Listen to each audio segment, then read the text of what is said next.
Oke, di sini saya akan membacakan soal nomor 1 yang tertulis. Tuliskan persamaan reaksi senyawa-senyawa berikut.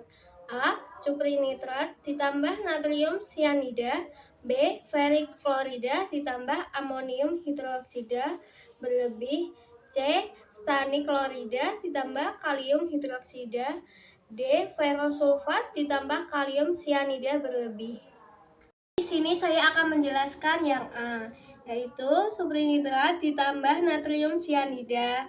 Itu menghasilkan reaksi CuNO3 ditambah 2NaCN menghasilkan CuCN ditambah NaNO3 ditambah Cn2.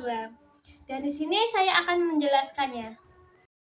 Oke, di sini saya akan menjelaskan kenapa kok bisa mendapatkan reaksi tersebut. Yang awalnya itu Cu2 plus ditambah 2 Cn negatif itu menjadi CuCN2. Namun karena CuCN2 tidak stabil dan tidak terurai,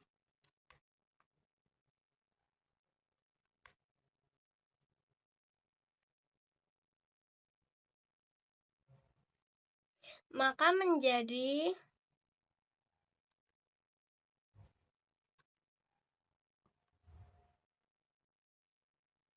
CuCN dan Cn2 negatif yang menghasilkan reaksi tersebut. Di sini saya akan menjelaskan yang B, yaitu ferik klorida ditambah amonium hidroksida itu menghasilkan reaksi tersebut ini, itu FeCl3 ditambah 3NH4OH itu menghasilkan FeOH3 ditambah 3NH4Cl. Oke, di sini saya akan menjelaskan yang B, itu kenapa kok bisa mendapatkan reaksi tersebut. Itu penjelasannya karena ferik klorida itu kan FeCl3 kan. Nah, yang amonium hidroksida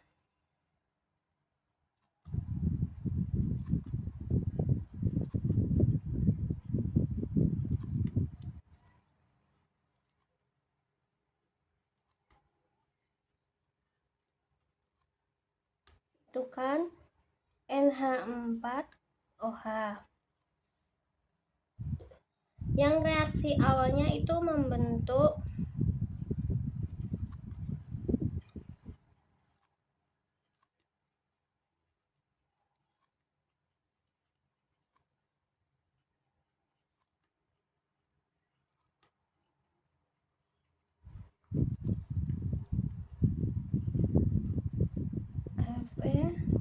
FeOH3 yang memiliki endapan coklat kemerahan.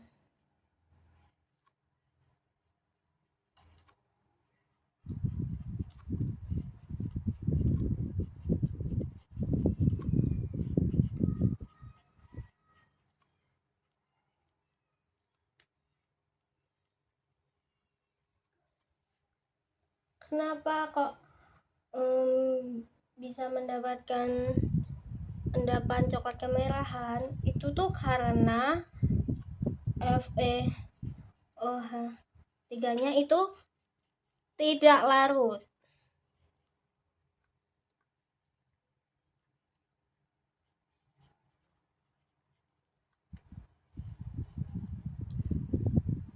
Dan menghasilkan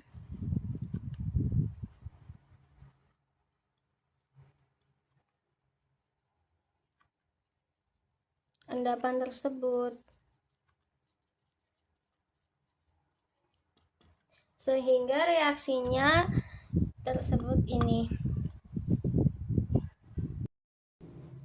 Oke, di sini saya akan menjelaskan yang C itu stanida klorida ditambah kalium hidroksida itu menghasilkan reaksi tersebut. Itu SnOH2 tambah 2KOH itu menghasilkan K2SnOH4. Oke, di sini saya akan menjelaskan kenapa kok bisa mendapatkan hasil reaksi tersebut. Itu tuh karena yang awalnya itu tuh SN2 itu ditambah 2OH menghasilkan SnOH+. Namun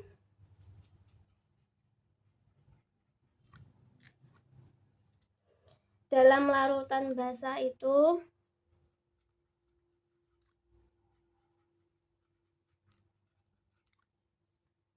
basa yang berlebih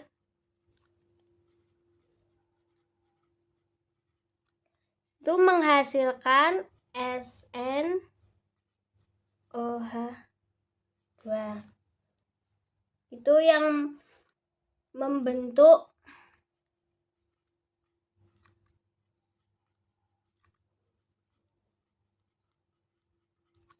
menjadi ion yang kompleks.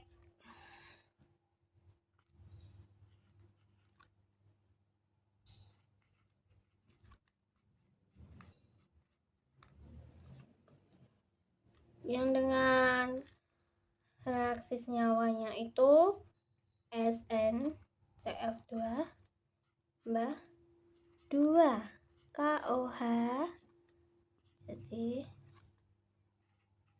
SnOH2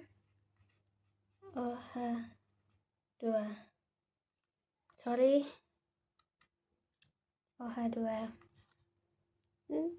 ditambah 2KCl. Itu tuh yang menjadikan KOH yang berlebih menjadi reaksi hal tersebut ini.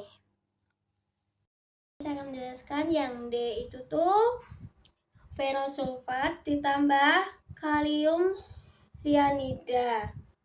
Itu tuh hasil reaksinya nih, yaitu FeSO4 ditambah 6KCl menghasilkan K4. Terus FeCN6 tambah K2SO4.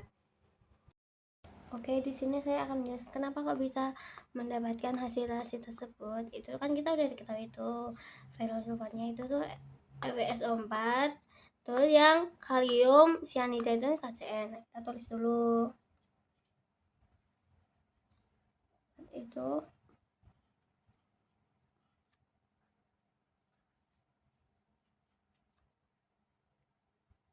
namun FeSO4 itu membentuk kompleks dengan CN3-.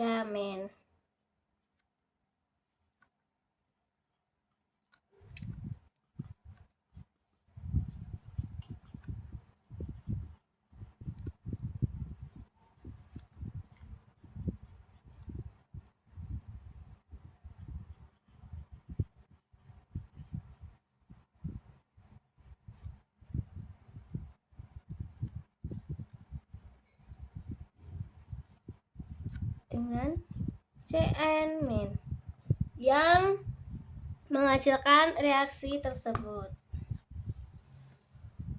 Ini saya akan membacakan soal nomor 4, yaitu hitunglah derajat disosiasi harga alfa larutan berikut. A. 1,00 m larutan asam asetat Ka sama dengan 1,0 kali 10 pangkat min 5. B. 1,00 m larutan asam asetat dan 0,1 m larutan nutrium asetat. C. Mengapa hasil perhitungan A dan B berbeda? Oke, saya di sini akan menjelaskan yang A terlebih dahulu. Oke, di sini yang A kita mendapatkan hasil 3,16 kali 10 pangkat negatif 3. Itu kita menggunakan cara derajat disosiasi, itu dengan cara CH3COOH arah bolak-balik H plus CH3COO min, yaitu dengan Ka dibagi HA sama dengan akar 1,0 kali 10 pangkat negatif 5 dibagi 1,00 sama dengan akar 1,0 kali 10 pangkat negatif 5 sama dengan 3,16 kali 10 pangkat negatif 3. Dan ini hasilnya. Oke, yang B kita mendapatkan hasil 1,0 kali 10 pangkat negatif 4 dengan cara konsentrasi H plus sama dengan Ka dikali konsentrasi Ha dibagi konsentrasi A min sama dengan konsentrasi H plus sama dengan 1,0 kali 10 pangkat negatif 5 dikali 1,00 dibagi 0,10 sama dengan 1,0 kali 10 pangkat negatif 4. Dan mendapatkan konsentrasi H plus dibagi konsentrasi Ha sama dengan 1,0 kali 10 pangkat negatif 4 dibagi 1,00 dan mendapatkan hasil 1,0 kali 10 pangkat negatif 4. Yang C itu kan ditanya mengapa hasil A dan B berbeda. Itu karena hasil perhitungan A dan B berbeda karena pada kasus B adanya natrium asetat yang menyediakan ion asetat amin yang menggeser kesetimbangan ionisasi asam asetat ion asetat amin dari garam ini merupakan ion konjugat yang menghambat disosiasi asam lemah melalui efek ion bersama, sehingga menurunkan derajat disosiasi. Sementara pada kasus A, tidak terdapat ion bersama, sehingga ionisasi asam asetat berlangsung lebih bebas dan menghasilkan lebih besar. Di sini saya akan membacakan soal nomor 6, yaitu larutan penyangga dibuat dengan mencampurkan 120 ml larutan asam formiat 0,1 m dengan 75 ml larutan kalsium formiat 0,1 m. A. Apakah campuran tersebut dapat membentuk larutan penyangga? B. Jika iya, berapa pH larutan yang terbentuk? Jika tidak, apa alasannya? C. Selanjutnya, ke dalam larutan itu ditambahkan 1 ml larutan kalsium hidroksida 0,1 m. Hitung pH larutan tersebut sesudah penambahan KOH. Ka sama dengan 2 kali 10 pangkat negatif 5. Oke, di sini saya akan menjelaskan kalau yang A itu dapat membentuk larutan penyangga karena asam format HCOOH adalah asam lemah dan kalsium formiat itu CaHCCO2 adalah garam dari asam. Dan karena itu kita memiliki asam formiat dan garamnya. Campuran ini dapat membentuk larutan penyangga. Oke, yang B itu memakai rumus pH sama dengan pKa tambah log konsentrasi amin dibagi konsentrasi Ha. FHCOOH itu sama dengan 120 ml. Terus dijadikan liter menjadi 0,120, konsentrasinya 0,1. Terus mol HCOOH-nya itu 0,1 kali 0,120 itu menjadi 0,012 mol. Terus yang FCAHCOO2 itu 75 ml, jadian liter menjadi 0,075 liter. Konsentrasinya 0,1. Terus molnya 0,1 kali 0,075 sama dengan 0,0075 mol.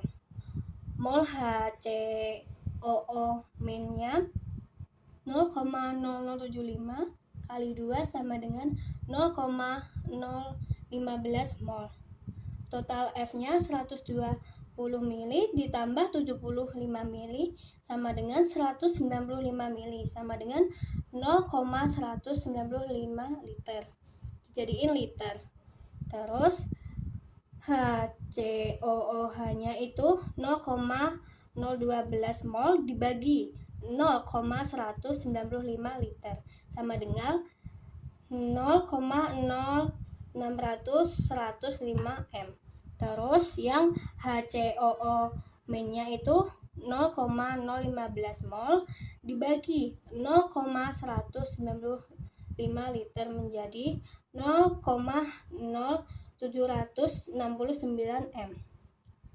Ditanya pKa. Terus Ka-nya itu 2,1 kali 10 pangkat negatif 6. pKa sama dengan min log 2 kali 1 kali 10 pangkat min 6 sama dengan 5,68. Terus pH-nya kan dari ini 5,68 ditambah log itu 0,0769 dibagi 0,0615. pH sama dengan 5,68 ditambah 0,083 sama dengan 5,76. Ini hasilnya akhir yang B, 5,76. Oke, yang C kita menggunakan rumus mol CaOH sama dengan 0,1 m kali 0,001 liter sama dengan 0,0001 mol. Mol OH min sama dengan 0,0001 kali 2 sama dengan 0,0002 mol. Total OH min sama dengan 0,002 mol. Total F-nya itu 196 mili. Terus dijadiin liter menjadi 0,196. Terus OH min sama dengan 0,0002 mol dibagi 0,196 liter sama dengan 0,00102 m. POH sama dengan min log OH min sama dengan min log 0,00102 sama dengan 2,99.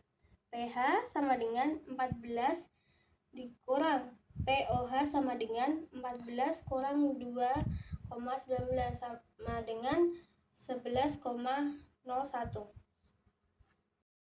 Oke, di sini saya akan membacakan pertanyaan nomor 7, yaitu larutan AgNO3 sebanyak 100 mili dengan konsentrasi 0,2 m tepat bereaksi dengan larutan Na2CrO4 0,1 m sehingga membentuk endapan.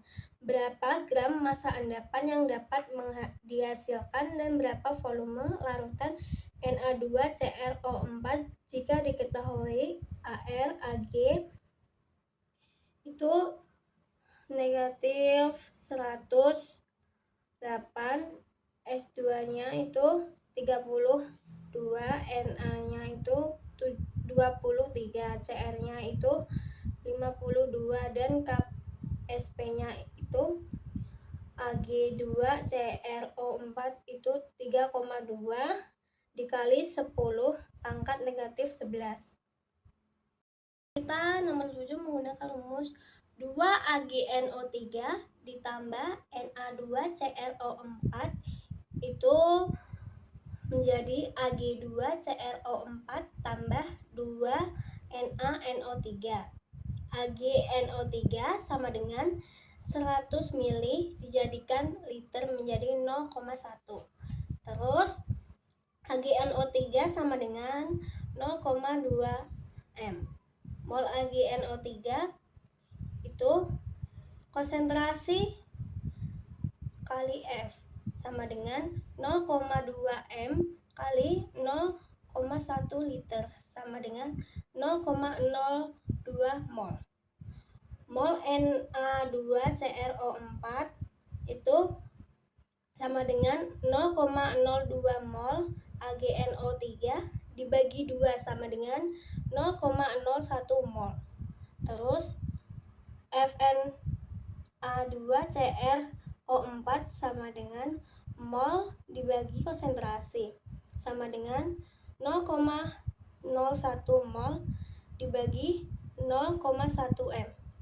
Itu sama dengan 0,1 liter. Terus dijadiin mili menjadi 100. Terus mol Ag2CrO4 0,02 mol AgNO3 dibagi 2 sama dengan 0,1 mol. Terus MrAg2CrO4 sama dengan 2 kali 108 tambah 52 tambah 4 kali 16 sama dengan 216 ditambah 52 ditambah 64 sama dengan 332 gram atau mol. Terus massa Ag2CrO4 itu sama dengan mol kali massa molar sama dengan 0,01 mol. Jadi jawabannya ini 0,01 mol. Oke, nomor 8 itu diketahui 100 ml FeNO3 itu 0,5 m. Jadi mol Fe3+ sama dengan 0,1 kali 0,5 sama dengan 0,05 mol. Terus 100 ml K2S1M, jadi mol K2S sama dengan 0,1 kali 1 sama dengan 0,1 mol. Terus S2-nya itu 0,1 mol, K plusnya itu 0,2 mol. Jadi reaksinya itu 2Fe3+ tambah 3 5 2 menjadi Fe2S5S3 menjadi Fe3+. Fe3+nya itu habis. Terus itu S2 sisanya itu 0,1. Terus dikurang 0,075 sama dengan 0,025 mol. Terus ion yang tersisanya S2-nya itu 0,025 mol, K plusnya itu 0,2 mol. Terus NO3-nya itu 3X 0,5 sama dengan 0,15 mol. Jadi total mol zat terlarutnya itu 0,025 ditambah 0,2 tambah 0,15 sama dengan 0,375 mol.